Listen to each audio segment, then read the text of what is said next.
Greetings to all. Today I pause to pay tribute on behalf of my friend and brother, Eduardo Pyle. We had a very long-standing relationship and friendship. We started in the early 1980s when his parents, Majors Joshua and Hazel Pyle, were assigned to take leadership of the Salvation Army in Barbados and St. Lucia. I was probably about 11 or 12 years old at the time. And I remember in the welcome meeting, I was sitting right across from them when they were introduced, Eduardo and Alfia. And I joined the divisional band playing euphonium, and Eduardo was right beside me playing baritone, and we were the youngest people in the band. And so we struck up this friendship. And shortly after that, Kurt Graves, son of Yusuf Graves, joined us, and we had this little gang together and encouraged each other along the way during the adolescent years. Well, we separated after a time. I went off to prepare to be a Salvation Army officer, but that was after Eduardo and his family had left for another Salvation Army appointment. And fortunately, we were able to reconnect through Facebook many years later, and we have stayed in touch all this time right up to the time of his passing. When we look in 2 Corinthians chapter 1, verses 3 and 4, it talks to us about God being a God of comfort who comes to us in times of distress and helps us out during that period.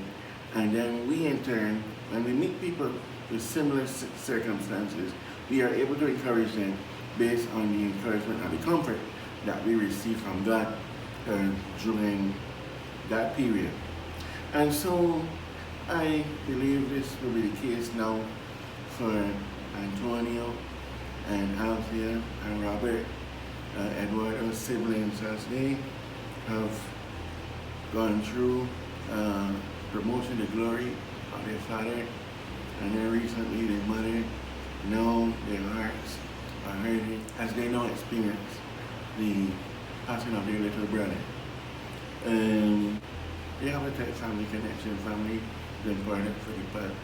And I know the extended family, the wife, the children of Eduardo, also grieving at this time, along with their Belizean relatives over here, who Eduardo was instrumental in connecting after the passing of his mother, Ms. Hazel Pyle, who is a native Belizean.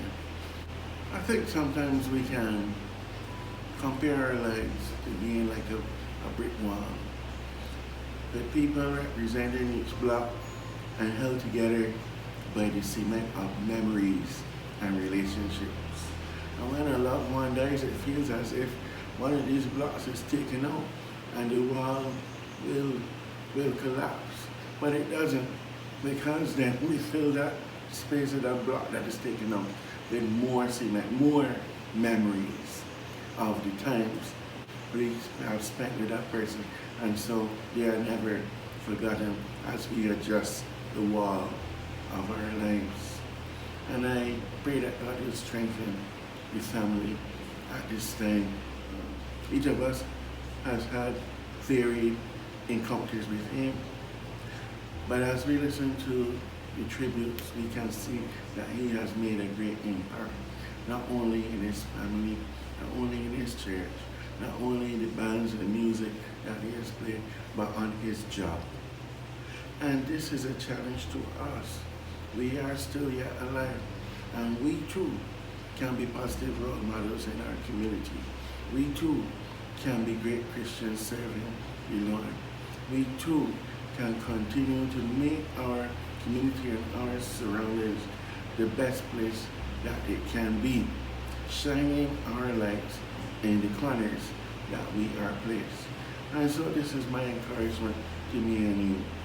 As we pause now and reflect on our brother Eduardo, may he rest in peace. And may the Lord bring us together on that day when he shall call us home to live together with him eternally. God bless you.